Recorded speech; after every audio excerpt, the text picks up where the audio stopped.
మీరు ఎప్పుడైనా గమనించారో లేదో, ఒక్క శివలింగానికే ఒక ప్రత్యేకమైన గుర్తు ఒకటి ఉంటుంది. మీరు ఎప్పుడైనా చూడండి, అన్ని శివలింగాల మీద ఉండదు అలాగా. మీరు కొన్ని శివాలయాల్లోకి వెళ్ళినప్పుడు శివలింగం దగ్గరికి వెళితే దాని మీద కొన్ని గీతలు ఉంటాయి ఇలాగా. అది ఏమిటో తెలుసా గీత? అలా గీత ఎందుకు ఉంటుందో తెలుసా ఎవరికైనా? అలా గీత ఉంటే దాన్ని బ్రహ్మసూత్రము అని పిలుస్తారు. అలా గీత ఉంది అంటే నీ అదృష్టం పండి నువ్వు అక్కడికి వెళ్ళావని గుర్తు.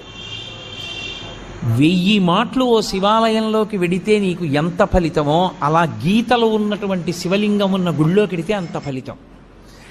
విశేషమైన ఆరాధనీయమో అని గుర్తు. అలాంటి శివలింగం ఉన్న గుడిలోకి వెడితే తప్పకుండా మీరు మీ ద్రవ్యాన్నో, మీ బలాన్నో, మీ సంపత్తినో, మీ పాటనో, మీ పద్యాన్నో, మీ కష్టాన్నో అక్కడ వినియోగించాలి.